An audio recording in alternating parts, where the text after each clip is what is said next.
जो भी हमारे निर्दलीय ये वो लोग ऊपर आ जाएंगे पेड़ के इसमें। पांचों निर्दलीय पार्षद हरिओम तिवारी, मैं हरिओम तिवारी, वार्ड नंबर 3 से, वार्ड नंबर 6 से रविशंकर कुर्रे जी, वार्ड नंबर 9 से श्रीमती राजू साहू जी, वार्ड नंबर 52 से श्रीमती मीरा जितेंद्र बंजारे जी, वार्ड नंबर 51 से श्रीमती मीरा जितेंद्र बंजारे जी, वार्ड नंबर 22 से श्रीमती अनीता अजय साहू जी। हम पांचों निर्दलीय पार्षद आज बहुत ही दुख के साथ और बहुत ही आक्रोश के साथ, ये दुख और आक्रोश का मिला जुला सामंजस्य है और जनता की आवाज है कि आज हमको नगर निगम के सामने, जिस नगर निगम में हम ये चाहते हैं कि हम जनता का आवेदन लेके आए और हमारी मांग पूरी हो जाए, लेकिन भिलाई नगर निगम का चुनाव हुए ये 5वें कार्यकाल का तीसरा साल हो गया है।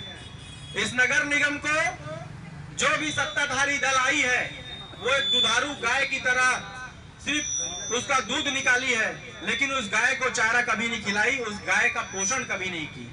उसी तरह ये जो हमारा नगर निगम भिलाई है, जो अपने आप में एक सशक्त नगर निगम है, लेकिन इसको निरंतर कमजोर और निशक्त बनाने का काम यहाँ पे सत्तारूढ़ हुए हर पार्टी ने किया है, किसी एक पार्टी ने नहीं किया है।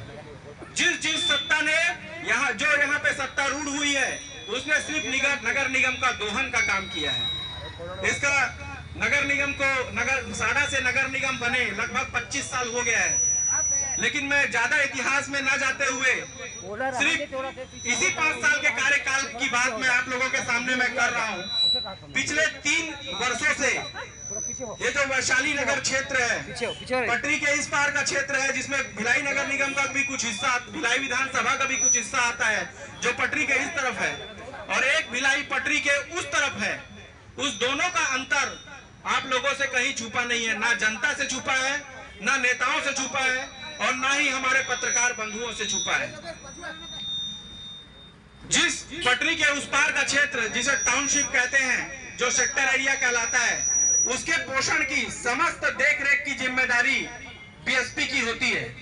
उसके बावजूद नगर पालिक निगम के अधोसंरचना का पैसा हो, चाहे निगम मत का पैसा हो, चाहे शासन मत का पैसा हो, चाहे ब्याज मत का पैसा हो, सभी पैसे को ले जाकर सेक्टर एरिया में फूंका जाता है, जहां की जिम्मेदारी बीएसपी की है। इन 3 सालों में ही आप लोग देख लीजिए कि वैशाली नगर की जनता नाली, रोड, बदबदाते नाली, रोड, गार्डन, उद्यान, गौठान, इन सब की मांग को लेकर वैशाली नगर की जनता और वैशाली नगर के पार्षद हरदम आवाज उठाते रहे हैं, लेकिन यहाँ का विकास नहीं हुआ।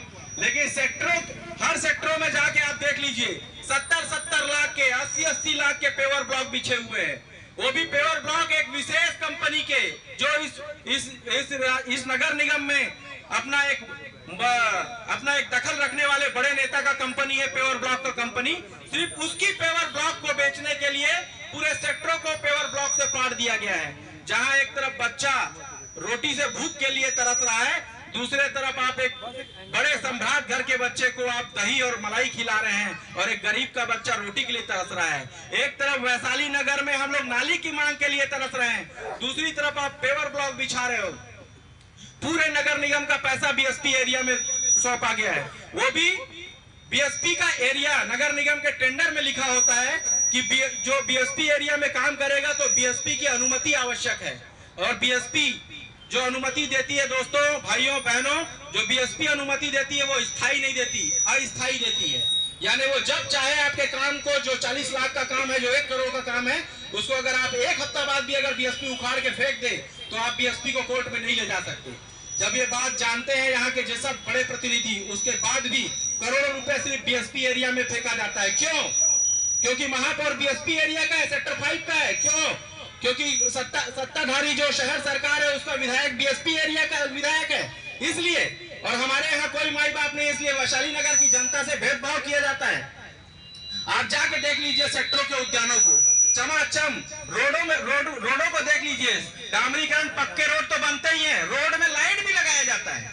हम तो आज तक खंभों में लाइट देखे थे, अब सेक्टरों में आप जाके ना रिफ्लेक्टर लाइट जलता है, और यहाँ हम गड्ढों में जीते हैं। यहाँ के उद्यान देख लीजिए, टूटे फूटे। अभी नेहरू नगर का उद्यान ज्यादा पुरानी बात नहीं है, अभी हमारे समाचार मीडिया के प्रिंट मीडिया में हम लोग खबर पढ़े थे कि नेहरू नगर के उद्यानों की पूरी जाली काट के ले गए चोर लोग। यहाँ के उद्यानों में ना गार्ड है, ना सुरक्षा है, ना पौधे है। गार्डन है, घेरा है, लेकिन पौधे नहीं है। घेरों को भी चोर उखाड़ के ले जा रहे हैं। और आप जाके देखिए सेक्टरों के उद्यानों में, जिस उद्यानों को बीएसपी प्रशासन को बनाना था, उस उद्यानों को करोड़ रुपए खर्च करके हमारा निगम बना रही है। सेक्टर 5 के उद्यान जाके देख लीजिए, नगर निगम का पैसा लगा हुआ है। सेक्टर 7 का उद्यान आप जाके देख लीजिए, नगर निगम का पैसा लगा हुआ है। कुछ उद्यानों में तो 10-10 रुपए वसूली भी करवा रहे हैं नेता लोग। लेकिन हमारा वैशाली नगर आज भी नाली के लिए और रोड के लिए तरस रहा है। एक तरफ लोग विलासिता का जीवन जी रहे हैं और हम अपनी बुनियादी आवश्यकता भी पूरा नहीं कर पा रहे हैं। एक गरीब के घर में जब वो महीने का 15,000 रुपए कमा के लाता है एक पिताजी, तो सबसे पहले अपने घर में राशन भरता है, उसके बाद बच्चों के लिए कपड़ा लेता है। जब पैसा बच जाता है ऐसा आवश्यक कामों से, तब अपने बच्चों को घुमाने ले जाता है। लेकिन और ऐसी ही अर्थव्यवस्था, ये नगर निगम भी हमारा घर है, ऐसी ही अर्थव्यवस्था नगर निगम की भी होनी चाहिए कि पहले बुनियादी जो जरूरतें हैं रोड और सड़क की, वो पूरी हो जानी चाहिए। फिर आवश्यकताएं, स्कूल, शिक्षा, उद्यान, ये पूरी होनी चाहिए। इन चीजों से पैसा बचने के बाद आप विलासिता और कुतुब मीनार बनाइए, रिफ्लेक्टर लाइट लगाइए, डोम सेट बनाइए। नहीं दोस्तों, लेकिन इन लोग काम उल्टा करते हैं। इन लोग पहले रिफ्लेक्टर लाइट लगाते हैं, इन लोग पहले फ्लड लाइट लगाते हैं, इन लोग पहले नेहरू नगर के पुलिया में उद्योगपतियों का सहारा लेके उसको चमकाते हैं, लेकिन रोड और सड़क नहीं बनाते हैं। इनको डोम सेट जरूरी है, इनको पेवर ब्लॉक जरूरी है बीएसपी का, लेकिन वैशाली नगर का काम जरूरी नहीं है। यही हमारा दर्द है दोस्तों। शांत मुद्रा में आ जाओ, ये नहीं कि अचानक से राष्ट्रगान चालू कर दिए। तो हमारी आवाज को बंद करने के लिए राष्ट्रगान का उपयोग वहां पे हथियार के तौर पे सभापति के द्वारा किया जाता है। इस सामान्य सभा में जब 50 करोड़ के सफाई का मुद्दा, जो सीधे आपके घर के नाली के पीछे का मामला है और सड़क की सफाई का मामला है, ये जब हो रहा था, तो बहुमत दिखाने के लिए एक अनुपस्थित महिला पार्षद के जगह उसके बेटे को बुला के साइन कराया गया चोरी से, कि ताकि इनका बहुमत मिल जाए और इनको जो चोर कंपनी है एक बार पकड़ने से बताइए मूलभूत सुविधाएं प्रदान नहीं, क्या कहना चाहिए? मुख्य रूप से निर्दलीय पार्षदगण आज उपस्थित हुए हैं और अपने वार्ड की कुछ समस्याओं के बारे में लिखित में ज्ञापन दिया है। और कुछ समस्याओं के बारे में जोन स्तर से, निगम स्तर से कार्रवाई किया भी गया है। सामान्य प्रगति की मांगे हैं, कुछ वित्तीय व्यवस्था के कारण लंबित रही हैं, उसके संबंध में राज्य शासन से और अपने निगम के संसाधनों से हम लोग व्यवस्था करेंगे। जो भी समस्याएं हैं सभी वार्डों में विकास के कार्य कराए जाएंगे। उनका ये भी आरोप था कि बीएसपी क्षेत्र में बिना एनओसी के भी काम हो जा रहे हैं और हमारे क्षेत्र में काम नहीं हो पा रहा है। उसके संबंध में सभी को स्पष्ट निर्देश है कि बिना एनओसी कोई कार्य नहीं करें। और हम लोग बीएसपी के अधिकारियों से भी बात करते हैं, जहाँ पर लोकहित के कार्य हैं एनओसी प्राप्त कर ले रहे हैं और जिसमें एनओसी प्राप्त नहीं हो रहा है उसको हम कार्य को निरस्त करा देंगे। आरोपी ठेकेदार को फिर से ठेका दे दिया गया ज़्यादा राशि में, ये भी आरोप है उनका। सामान्य सभा से प्रस्ताव पारित किया गया है, उसकी पुष्टि के लिए राज्य शासन को भेजा गया है। राज्य शासन से जो भी अंतिम निर्णय होगा उसके हिसाब से कार्रवाई की जाएगी। सर कितने दिन का एंटीमेंट दिए हैं इनको, मतलब काम हो जाएगा क्षेत्र में? सतत प्रगति का कार्य है। वार्डों में जो भी समस्याएं आती हैं तो जनप्रतिनिधि हैं, उनका कर्तव्य है वो बातें हम तक पहुँचाना। तो ये हमें सतत प्रगति का कार्य है। जो भी बातें आई हैं निश्चित रूप से हम लोग कार्य कर भी रहे हैं हमारी टीम, और जो ध्यान आकर्षित किया गया है उसको बिल्कुल प्राथमिकता दिया जाएगी। Like, comment, and subscribe.